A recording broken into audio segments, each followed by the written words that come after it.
She hired a black handyman for one day. He built her a life she never knew she wanted. Natalie Whitmore stood on her back porch in the affluent Pearl District of Portland, staring at the rotting deck boards with mounting frustration. The real estate agent had assured her the 1920s Craftsman was move-in ready, a blatant lie she discovered 3 months into ownership. At 36, Natalie was a successful patent attorney at Morrison & Associates, pulling in a comfortable 6-figure salary. She could afford contractors. What she couldn't afford was the 3-month waiting list every reputable company seemed to have. Her assistant, Gemma Park, had suggested TaskRabbit. Just hire someone for basic repairs. You don't need a whole company for a deck. Which was how Natalie found herself reviewing profiles of local handymen at 10 p.m. on a Tuesday, a glass of Chardonnay in hand. Most profiles were sparse. Blurry photos, minimal reviews. Then she found one that stood out. Malik Turner. 5-star rating across 200 jobs. Detailed descriptions of work. A professional photo showing a man in his mid-30s with kind eyes and a confident smile. She sent a message. "Hi, Malik. I have a deck that needs board replacement and structural assessment. Can you come by this week?" His response came within minutes. "Happy to help. I have availability Thursday afternoon. I charge 45 hour to plus materials. Does that work?" "Perfect. 2 p.m.? See you then." Thursday arrived with Portland's typical autumn drizzle. Natalie left work early, changed out of her suit into jeans and a sweater, and waited nervously. She wasn't sure why she was nervous, probably because she'd never hired someone off the internet before. At exactly 2 p.m., a truck pulled up. Malik Turner climbed out, tall, maybe 6'2", with dark brown skin and close-cropped hair. He wore work jeans, a flannel shirt, and carried a well-organized toolbox. "Ms. Whitmore? I'm Malik." He extended his hand. She shook it. His grip was firm, calloused from work. "Natalie, please, thanks for coming on short notice." "No problem. Let's see what we're dealing with." They walked to the back deck. Malik knelt, examined the boards, tested structural beams, made notes on a small pad. "How bad is it?" Natalie asked. "Honestly, this deck is a safety hazard. These support beams are rotted through. The boards are just surface-level problems. You need a complete rebuild." Natalie's heart sank. "That sounds expensive." "Depends on who does it. A big contractor will charge you $15,000, $20,000. I can do it for about $8,000, including materials. But it's a full week's work, not an afternoon." "A week? I can't. I work full days. I can't supervise." "You don't need to supervise. I can work independently. You give me a key, I show up at 8 a.m., work until 4 p.m., lock up when I leave. You inspect progress each evening." Natalie hesitated. Give a stranger a key to her house? Let him work unsupervised? Malik seemed to read her uncertainty. "I understand if that's too much trust for someone you just met. I can provide references. Homeowners I've done solo projects for. I'm also bonded and insured. But if you're uncomfortable, no hard feelings. I can recommend some contractors." Something about his straightforward honesty made her decision. "No, I trust you. When can you start?" "Monday, if you approve my estimate." He pulled out his tablet, showed her a detailed breakdown. Materials, labor, timeline. It was more professional than some corporate bids she'd seen. "This is thorough." "Yes, let's do it." "Great. I'll order materials this weekend, start Monday morning." As Malik left, Natalie's neighbor Barbara Chen peeked over the fence. "Who was that?" "Handyman, fixing my deck." "He's black. Are you sure that's safe? You're giving him access to your house?" The question hit Natalie like cold water. "He's a professional contractor, Barbara. His race has nothing to do with his qualifications." Barbara looked uncomfortable. "I'm just saying, be careful. You don't know him." After Barbara left, Natalie felt unsettled. She'd always considered herself liberal, open-minded. But was she? Would she have had the same hesitation about giving keys to a white contractor? She didn't have an answer.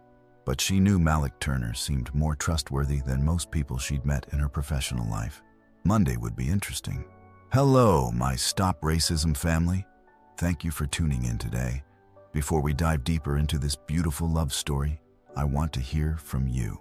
Where are you watching from? Drop your country and state in the comments below.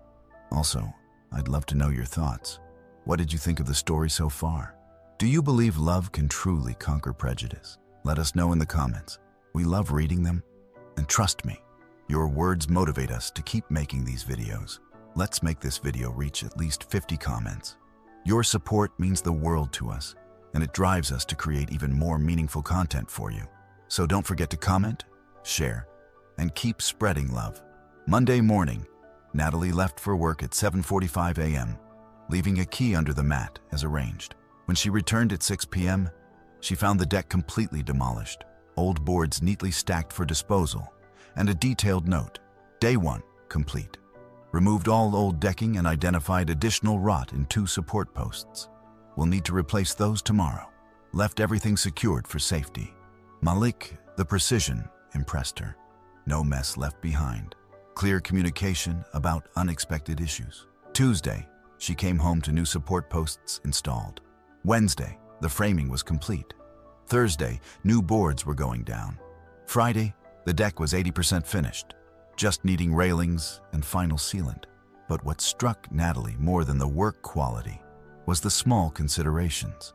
Malik always left the gate locked. He cleaned up meticulously.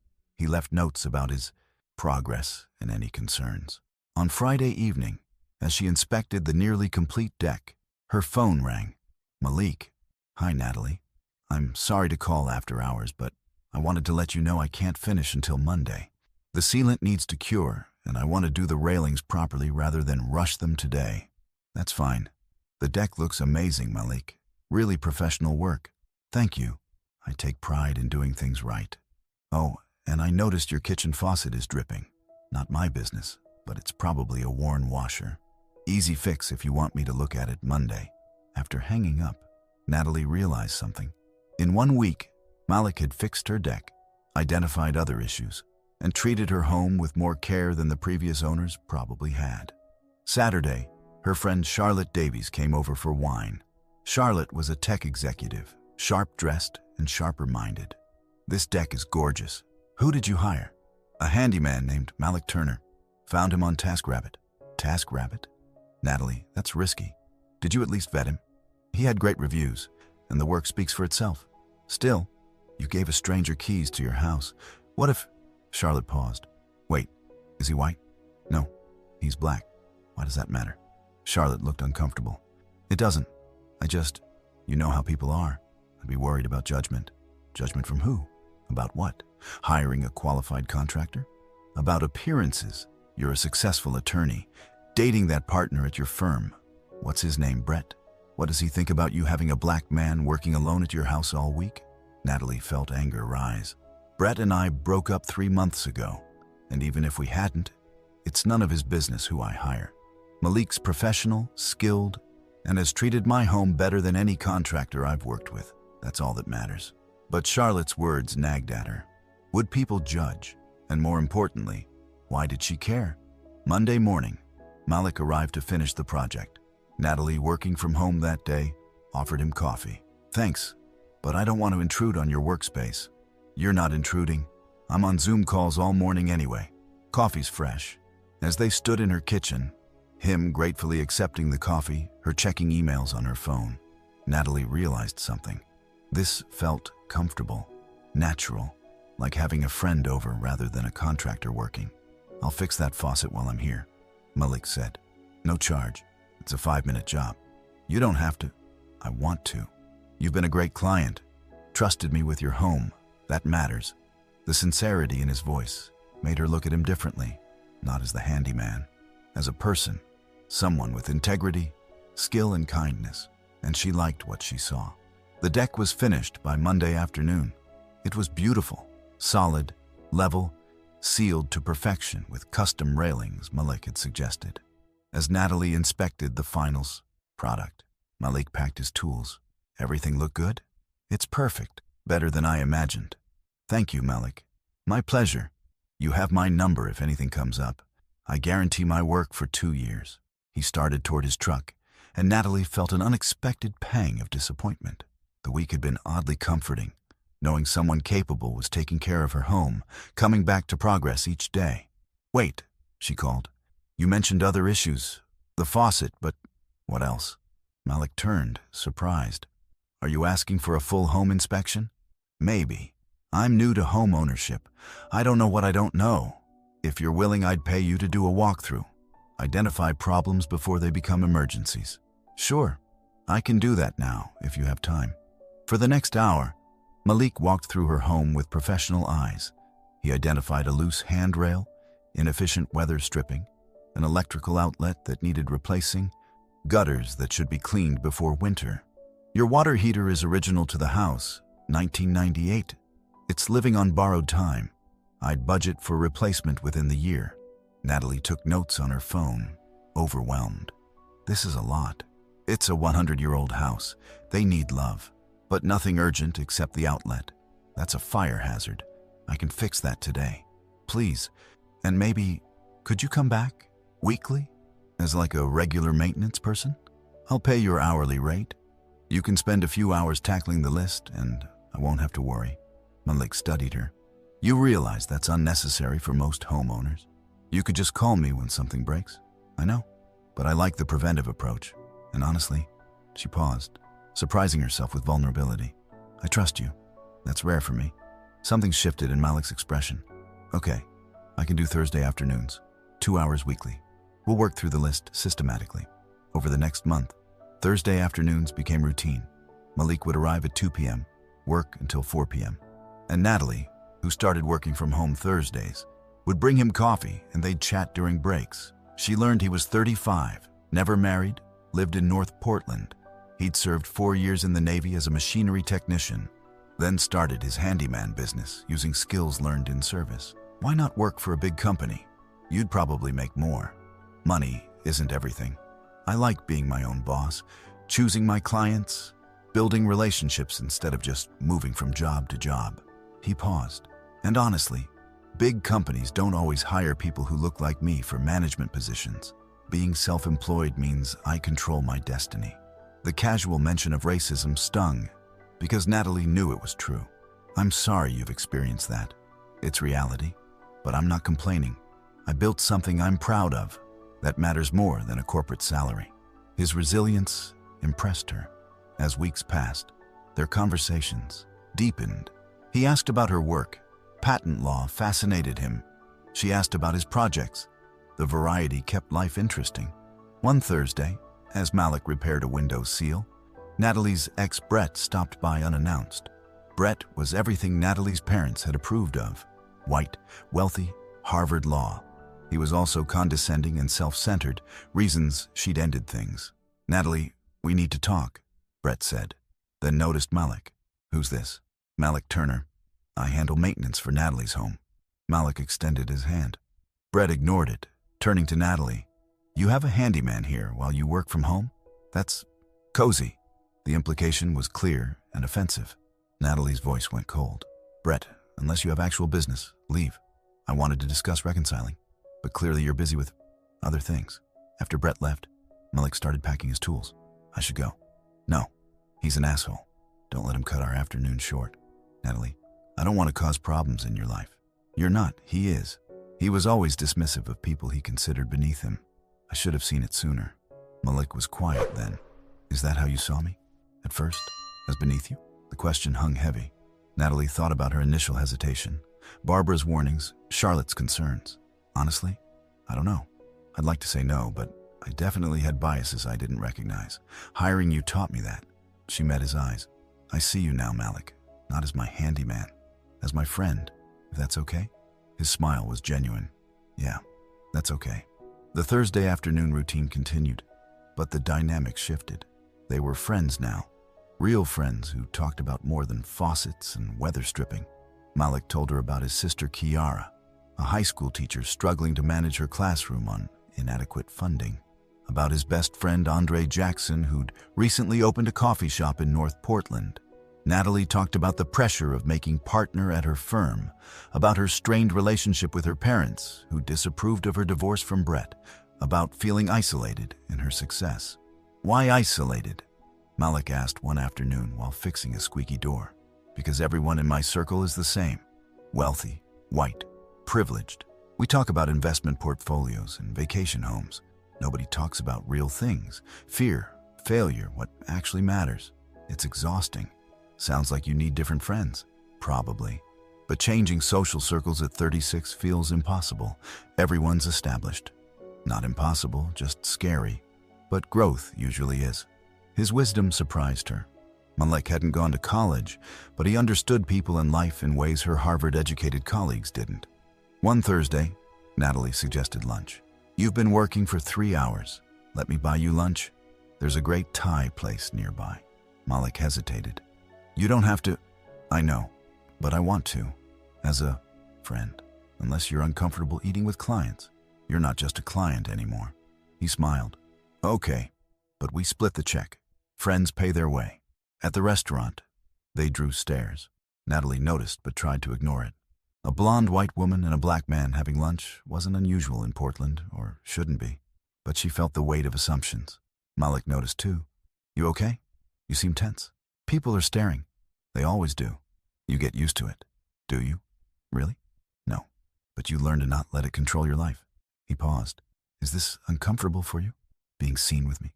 "No. God, no. I hate that people make assumptions. About us. About you." "What assumptions?" "That I don't know. That there's something inappropriate happening. Or that I'm some white savior, or that she couldn't say it. That I'm dangerous? Using you? Dating up?" Malik's voice was gentle. "Natalie, those are their problems, not ours. We're two friends having lunch. If they want to create narratives, that's on them." His grace humbled her. "How do you handle it? The judgment, the assumptions, the racism, subtle and not subtle. By controlling what I can control. My work quality, my integrity, my circle.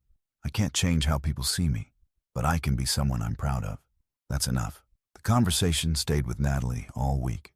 She'd never had to think about race. Her whiteness was default, invisible, never questioned. But Malik navigated a world that constantly judged him. That Friday, her colleague at the law firm, Amanda Cross, invited her to drinks. "We haven't hung out since your divorce. Let's catch up." At the bar, Amanda got tipsy and loose-lipped. "So, word is you're seeing someone. Who is he?" "I'm not dating anyone." "Charlotte said you have a guy at your house every Thursday. Some contractor?" Natalie felt defensive rise. "I have a friend who does maintenance. That's all." "A friend who's a contractor?" "Natalie, that's weird. You pay people like that. You don't befriend them." The statement crystallized something Natalie had been feeling. Her world had rules, invisible but rigid. You didn't befriend the help. You didn't cross class lines. You certainly didn't form genuine connections with people outside your demographic. But Malik was her friend, possibly her best friend. He listened, understood, saw her without judgment. "Amanda, maybe I'm tired of our world's rules. Maybe I want friends who are real." "Real? We're real. Are you? When's the last time we talked about something that mattered? About fear or growth or purpose? We talk about bonuses and vacations. That's not friendship. That's networking." Amanda looked hurt. "That's harsh. It's honest. And I'm done pretending surface-level connections are enough." Natalie left, feeling simultaneously free and terrified. She was changing. Malik was changing her, and she wasn't sure where it led. But she knew she couldn't go back to who she'd been.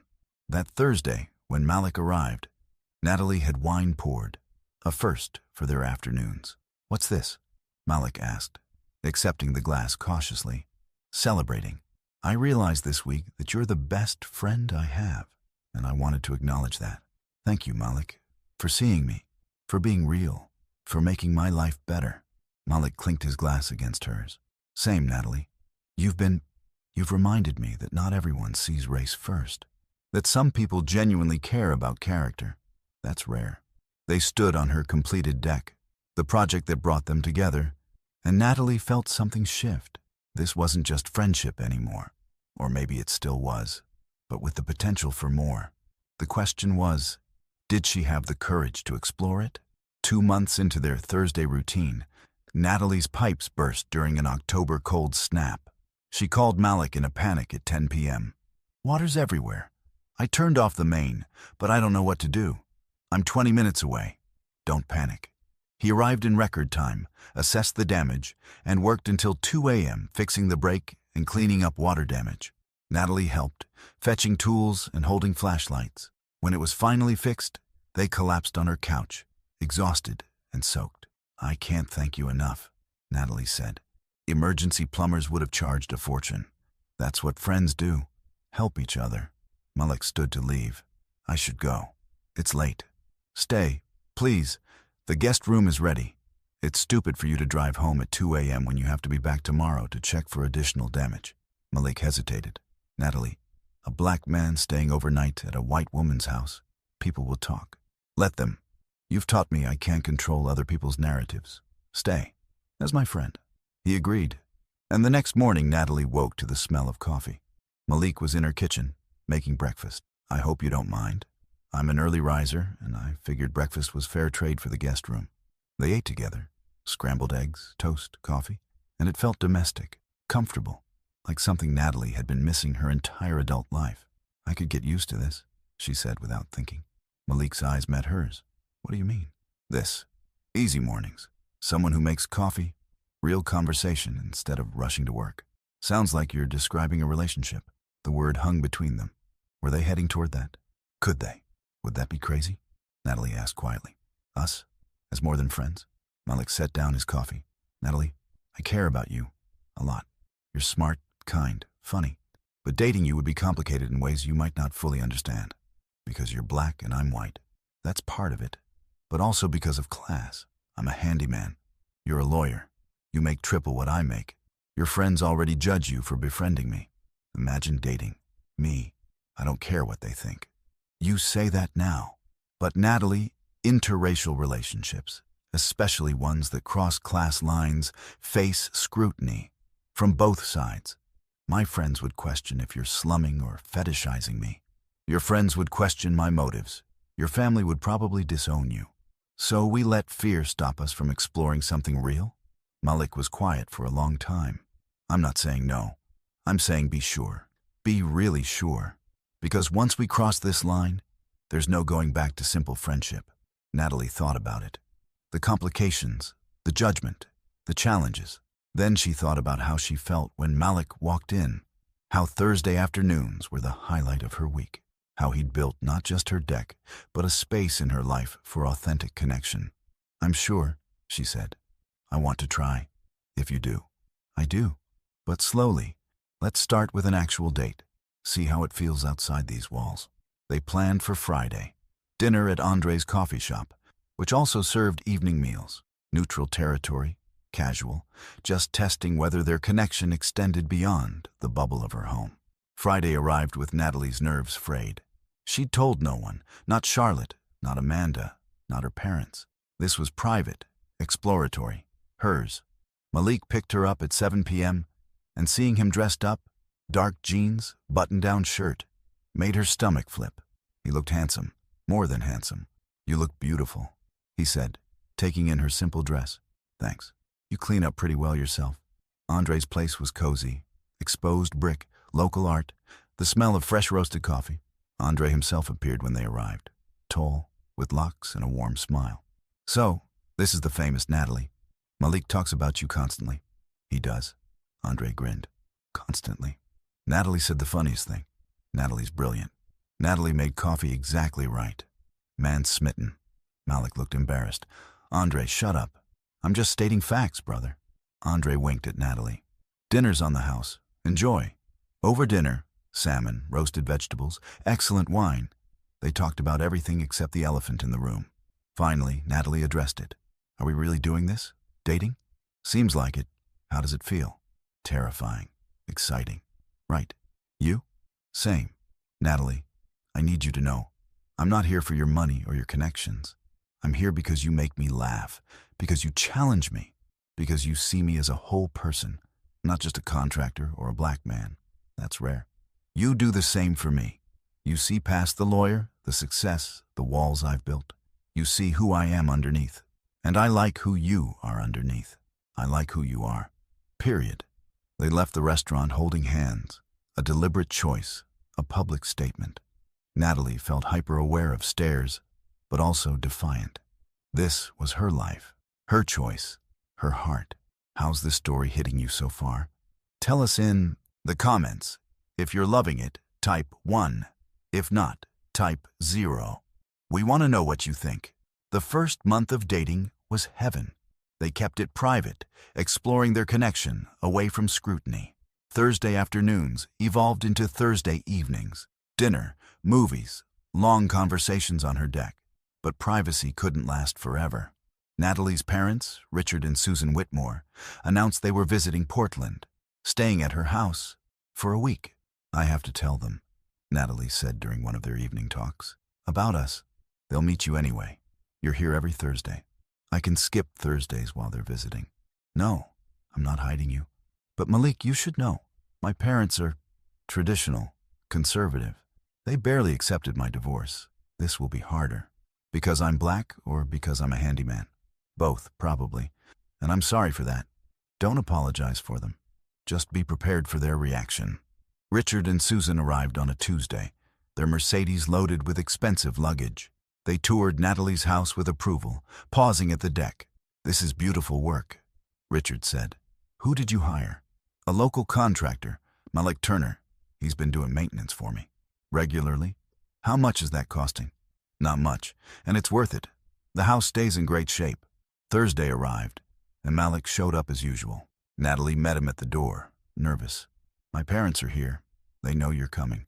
But Malik, I need to tell you. I told them we're dating." His eyebrows rose. "How'd that go?" "About as well as expected. They want to meet you." Richard and Susan were in the living room, their expressions carefully neutral as Natalie led Malik in. "Mom, Dad, this is Malik Turner, my boyfriend." The word boyfriend, said out loud to her parents, felt both liberating and terrifying. Richard stood, extending his hand with obvious reluctance. "Mr. Turner? Mr. Whitmore, nice to meet you." Malik's handshake was firm, confident. Susan remained seated. "So you're a contractor? How did you and Natalie meet?" "I built her deck. We got to know each other over several months. And now you're dating our daughter." Richard's tone was flat. "That seems quick and unusual." "Dad," Natalie warned. "I'm just saying, Natalie has a tendency to make impulsive decisions. Divorce Brett, move to Portland, buy an old house, now dating the handyman. It's a pattern." Malik's jaw tightened, but his voice stayed calm. "With respect, sir, I'm not a pattern. I'm a person, and my relationship with your daughter is based on mutual respect and care." "Of course, but you have to understand our concern. Natalie's from a certain background. She's accustomed to a certain lifestyle. Can you provide that?" "I'm not trying to provide her lifestyle. She has her own career, her own success. What I provide is partnership, honesty, and support." "How noble." Richard's sarcasm was obvious. "But let's be realistic. You fix things for a living. She's a patent attorney. Those worlds don't typically mesh." "Richard," Susan interjected, her discomfort visible. "Perhaps we should let them figure out their relationship." But Richard wasn't done. "I'm being practical. Natalie, relationships need compatibility. Similar backgrounds, similar values. This man—" "Stop." Natalie's voice was ice. "Malik isn't this man. He's my boyfriend, someone I care deeply about. And if you can't respect that, you can leave. We're your parents. Then act like it. Be happy I found someone who treats me well, who sees me as more than a status symbol." Brett came from the right background and was emotionally abusive. Malik comes from a different background and treats me better than anyone ever has. Which matters more? Richard looked ready to argue, but Susan touched his arm. "Richard, let it go." After Malik left, earlier than planned, to de-escalate tension, Susan pulled Natalie aside. "Honey, I know you care about him, but your father has a point. The racial difference alone will invite judgment. Add in the class disparity, and people will make assumptions about both of you. Let them. It's not that simple. Your career, your reputation, matter less than my happiness. Mom, I've spent my life meeting expectations, marrying the right man, building the right career, living in the right neighborhood. And I was miserable. Malik makes me happy, really happy. Why isn't that enough? Because happiness isn't everything. Stability, compatibility, social acceptance. Those matter too. Not to me, not anymore." Susan sighed. "Then I hope you know what you're doing, because this will be hard, harder than you think." That night, Natalie called Malik. "I'm so sorry about my parents. Don't apologize for them. But Natalie, your mom's right about one thing. This will be hard. My family will have questions too.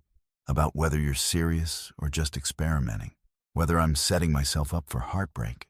Are you having second thoughts? No, but I need to know you're committed, that when things get hard, and they will, you won't bail. I won't, I promise. Malik, you're the best thing in my life. I'm not giving that up because it's complicated. Okay, then we face it together. 2 weeks later, Malik invited Natalie to Sunday dinner with his family. His sister Kiara, her husband Terrence Brown, and their 2 kids. Fair warning, Malik said. My family is direct. They'll have questions. Kiara, especially. I can handle it. Kiara's house in North Portland was modest, but warm. Family photos everywhere. Kids' toys scattered. The smell of home cooking. Kiara opened the door. Tall, natural hair in twists. Assessing eyes that took in everything about Natalie in 3 seconds. So, you're the lawyer. Come in. Dinner was soul food. Fried chicken, collard greens, cornbread, sweet potato pie. Natalie had never eaten anything like it and loved every bite. This is incredible, she told Kiara.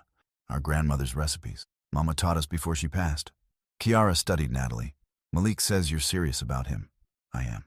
Why? The directness was startling. Because he's kind, intelligent, makes me laugh, sees me as a whole person. And the fact that he's black, that doesn't factor in. You're not fetishizing him. Kiara, Malik warned. I'm just asking what we're all thinking. White women date black men for lots of reasons. Some good, some not. I want to know which category you're in.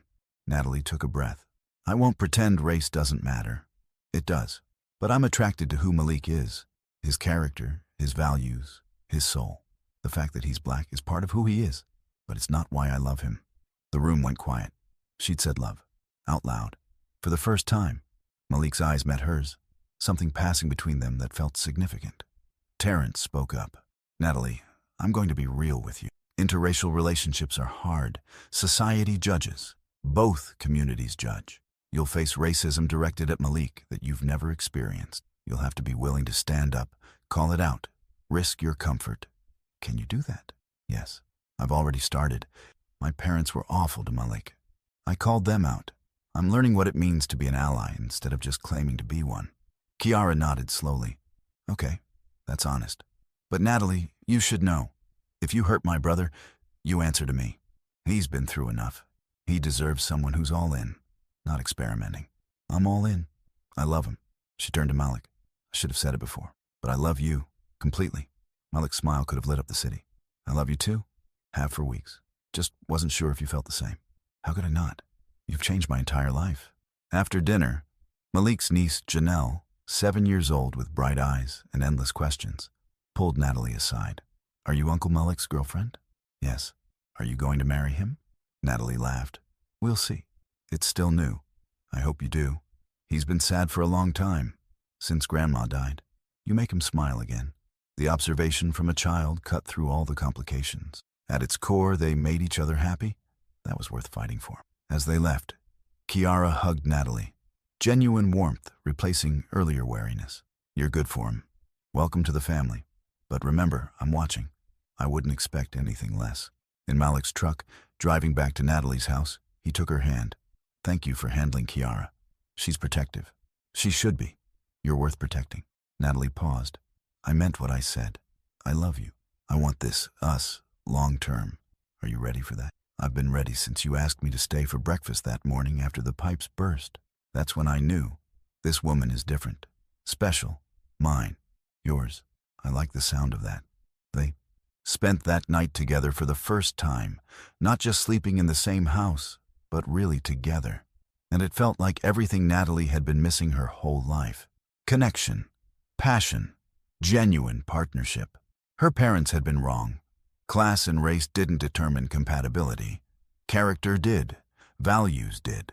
The willingness to see each other fully and love anyway. That's what mattered. And she and Malik had that in abundance. 3 months into their relationship, Natalie's firm hosted a holiday party. Partners, associates, clients, everyone who mattered professionally. She invited Malik as her +1. Her colleague Amanda was shocked. You're bringing the handyman to our firm party? Natalie, that's bold. His name is Malik, and he's my boyfriend. Why wouldn't I bring him? Because it's a professional event. People will talk. Let them. But standing in her bedroom the night of the party, Natalie felt nerves. This was introducing Malik to her professional world. Judges, wealthy clients, her firm's partners. Malik sensed her anxiety. I can stay home. I don't need to go. I need you there. But Malik, I should warn you, these people can be judgmental, elitist. They'll make assumptions, like your parents did. Probably worse. They'll see your job and write you off. Then that's their loss.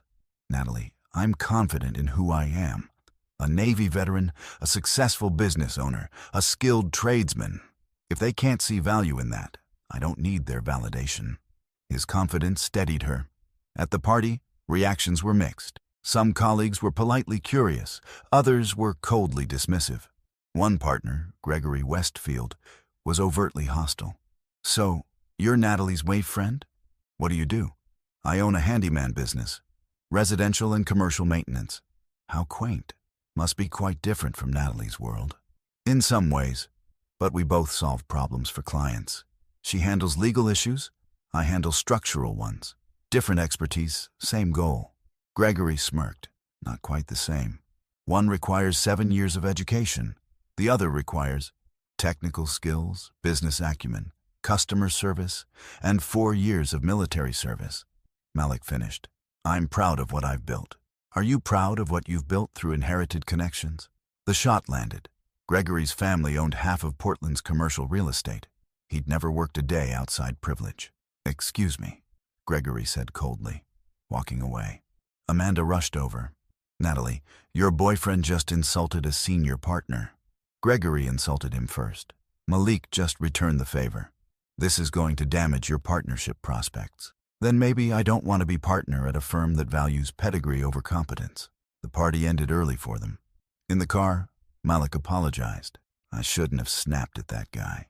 Yes, you should have. He was condescending and racist, in that subtle way where he never says race, but it's underlying everything.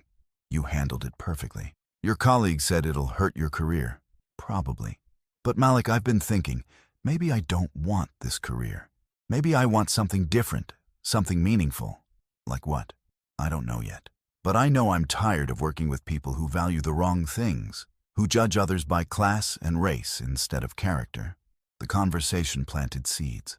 Over the next month, Natalie started exploring options. She volunteered at a legal aid clinic. She researched nonprofits that needed attorneys. She discovered a passion for advocacy, helping people who couldn't afford expensive legal fees. Meanwhile, Malik's business was growing. He'd hired his first employee, expanded services, was turning away work because demand exceeded capacity. One evening, working on his business plan, Malik pitched Natalie an idea. What if we partnered? You handle business strategy, contracts, legal compliance. I handle operations. We could build something bigger than either of us individually. You want me to leave law and work with you? I want us to build a life together. A business that reflects our values, that serves our community, that proves different backgrounds make partnerships stronger, not weaker. Natalie thought about it.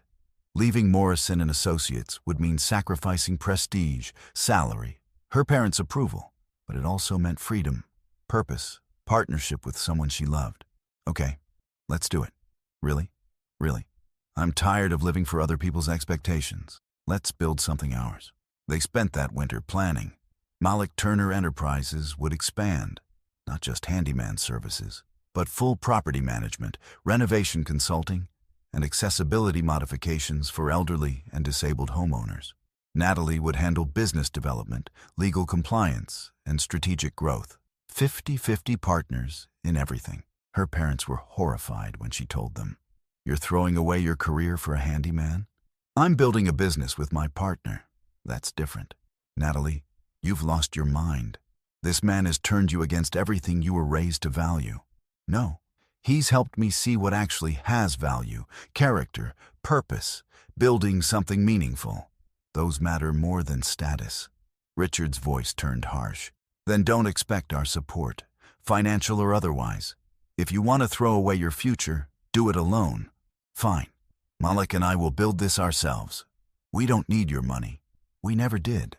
She hung up, feeling simultaneously heartbroken and liberated. Launching Malik Turner Enterprises was terrifying and exhilarating. Natalie left Morrison and Associates with grace, giving 2 months' notice and maintaining professional relationships. They rented office space, hired 2 more contractors, both from underrepresented communities, and started marketing their expanded services. The business model was too simple: quality work at fair prices, with focus on accessibility and community service. 20% of their projects were pro bono for elderly or disabled homeowners who couldn't afford modifications. Within 6 months, they were booked solid. Natalie's legal expertise helped them navigate licensing, insurance, and contract negotiations. Malik's technical skills and reputation brought in clients, but success didn't erase challenges. One client, discovering Malik was the owner, tried to cancel. "I thought I was hiring a legitimate company, not some black guy's side hustle." Natalie handled it with legal precision. "Our contract is binding. You signed for services. We've already purchased materials. Canceling now means breach of contract and legal fees. Your choice." The client paid, but the incident reminded them that racism was constant, exhausting. Malik also faced judgment from his community. Andre pulled him aside during a coffee shop visit. "Man, people are talking, saying you sold out, that you're with Natalie for her money, her connections. People will always talk. I love her. That's what matters." "I know, but be careful. When this business succeeds, they'll say it's because of her, that you couldn't have done it without a white woman propping you up. We're partners, equal partners. If people want to give her all the credit, that's their prejudice, not reality." A year into their relationship, they moved in together, officially, deliberately. Natalie sold her Craftsman, and they bought a house in Northeast Portland together. Equal investment, equal ownership, equal partnership in everything. Malik's Thursday afternoons, the routine that started everything, continued. But now he wasn't fixing her house. He was coming home. One Thursday evening, 18 months after the deck project that brought them together, Malik had dinner ready when Natalie got home. Candles, wine, her favorite pasta dish. "What's this?" she asked. "Celebrating. It's been 18 months since you hired me for one day. Best hiring decision I ever made. You hired me to build a deck. I ended up building a life, our life. And Natalie, I want to keep building. Together, officially." He knelt, pulling out a ring.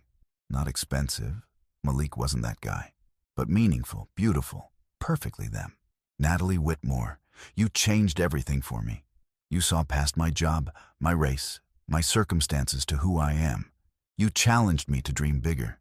You fought beside me when the world questioned us.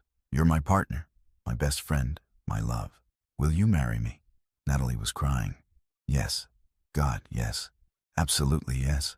The ring slid on her finger, and they kissed in the kitchen of their shared home, surrounded by evidence of the life they'd built. Family photos, business plans, Janelle's drawings on the fridge. They married 6 months later in a small ceremony at Andre's coffee shop. Kiara was maid of honor. Andre was best man. Janelle was flower girl. Natalie's parents didn't attend, but Charlotte came, having gradually accepted their relationship. The ceremony was officiated by Terrence, who'd gotten ordained online specifically for this. "Marriage is partnership," Terrence said. "Equal commitment despite different backgrounds." Malik and Natalie's love challenges us to see past categories, race, class, profession, to the humanity underneath. They've built something beautiful from what others said was impossible. That's not just romantic, it's revolutionary. The reception was a blend of both worlds, soul food and wine pairings, hip-hop and acoustic guitar, friends from every background celebrating love that transcended boundaries. Richard and Susan sent a gift, a generous check with a note. "We may not understand your choices, but we love you. Perhaps we can try to do better." It wasn't acceptance, but it was progress. That night, in their home, Malik and Natalie reflected on their journey. "A year and a half ago, you hired me for a deck," Malik said. "You built so much more than that. You built us, this life, everything I didn't know I needed. We built it, together, equal partners, always." How's this story hitting you so far? Tell us in the comments. If you're loving it, type 1. If not, type 0. We want to know what you think. 5 years after hiring Malik for a deck repair, Natalie stood on the back porch of their home, expanded now with the help of Malik's crew, watching their 3-year-old daughter Zoe play in the yard. Zoe had cafe au lait skin, blonde curls, and her father's smile.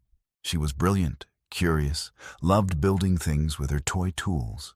Malik Turner Enterprises had grown to 15 employees, 3 offices across Portland, and a reputation as the most ethical contractor in the city. They'd won awards for accessibility work and community service. Natalie ran the business side, while occasionally taking pro bono legal cases for nonprofits. She'd never made partner at Morrison & Associates, but she'd built something more meaningful. Kiara appeared at the sliding door. "You good? You've been staring at Zoe for 10 minutes, just thinking about how different my life is from what I planned. Better or worse? Infinitely better. 5 years ago, I was a lonely attorney in a beautiful house, successful but empty. Now I have a partner, a daughter, a business I believe in, purpose, all because I hired a handyman. You hired Malik. That's different. And he didn't just build your deck. He showed you what life could be if you were brave enough to choose authenticity over expectation." Natalie thought about the journey, the judgments they'd faced, her parents slowly, awkwardly learning to accept Malik and Zoe, the business growing despite people doubting interracial partnership, the daily microaggressions, and the fierce joy of proving critics wrong. Was it worth it? She asked Kiara. Honestly, the complications of interracial, marriage, raising a biracial daughter, constant scrutiny? Is love ever not worth complications? Natalie, you and Malik have built something beautiful, not despite your differences, but because of them. Your perspectives, backgrounds, skills, they complement each other. That's what makes partnership work. That evening, after Zoe was asleep, Malik found Natalie in the office reviewing project proposals. "You okay? You've been quiet today." "Just reflective. Thinking about how we started. Regrets?" "None. But Malik, I want to make sure you don't have any. That I didn't, trap you or take advantage or..." He kissed her, silencing the worry. "Natalie, you gave me the courage to dream bigger, to build a business I'm proud of, to have a family, to prove that my background didn't limit my future. You didn't trap me. You freed me. And you freed me from living for others' approval, from believing success meant status instead of purpose, from thinking I had to choose a certain type of life to be happy. So we freed each other. That's what love does." The next day, they received a call from a young woman named Sophia Chen. She'd just bought her first house and needed renovations. "I specifically want to hire your company because of your story. I read an article about you two, how you met, how you built a business together despite obstacles. I'm Asian American dating a black man. My family's been difficult. Seeing your success gives me hope." After the call, Natalie looked at Malik. "We've become a symbol, whether we wanted to or not. Is that bad?" "No, it's responsibility. We're proof that love across racial and class lines can work, that partnerships built on respect can thrive, that courage to defy expectations leads to beautiful things." 10 years after the deck project, Malik and Natalie stood at the opening of their nonprofit, Turner Whitmore Foundation for Accessible Housing. They provided free home modifications for elderly and disabled homeowners, funded by profits from their business. Janelle, now 17, was their first intern. Zoe, now 8, helped at community events. Richard and Susan attended the opening, having slowly transformed from resistant to supportive. During the ribbon cutting, Natalie reflected on her journey. She'd hired a handyman for 1 day. He'd built her a deck, but more than that, he'd built her a life she never knew she wanted, but couldn't imagine living without. A life filled with purpose, partnership, challenges that made them stronger, love that transcended every barrier society erected. A life where Thursday afternoons weren't about maintenance appointments, but about coming home to a partner who saw her completely. A life where her daughter would grow up knowing that love had no color restrictions, that partnerships could bridge any gap, that character mattered infinitely more than circumstances. Standing beside Malik, their hands intertwined, watching. Community members celebrate accessible housing that would change lives. Natalie felt complete. She'd traded prestige for purpose, status for authenticity, her parents' approval for her own happiness, and she'd gained everything that actually mattered. Malik squeezed her hand. "What are you thinking?" "That I'm grateful. For that broken deck, for your first Thursday afternoon, for the courage to explore what we could be, for this entire beautiful, complicated, perfect life." "Me too. You hired me to build a deck. I built you a life instead. We built it. Together. Equal partners. Always. Always." Their daughter ran up, grabbed both their hands. "Mama, Daddy, can I help cut the ribbon?" "Of course, baby," Malik said, lifting her. As they cut the ribbon together, 3 hands on the scissors, 2 brown, 1 white, symbolizing the blend they'd created, cameras flashed, and the crowd applauded. But what mattered most wasn't the applause, or the recognition, or the non-profit success. What mattered was that 2 people from different worlds had built a world entirely their own. A world where a white attorney and a black handyman loved each other so fiercely that prejudice had to step aside. A world where one day of work became a lifetime of partnership. A world where broken decks led to mended hearts. And where hiring someone for carpentry meant building a life neither could have imagined alone. Natalie had hired Malik for one day. He'd built her a life she never knew she wanted, and it was absolutely perfect.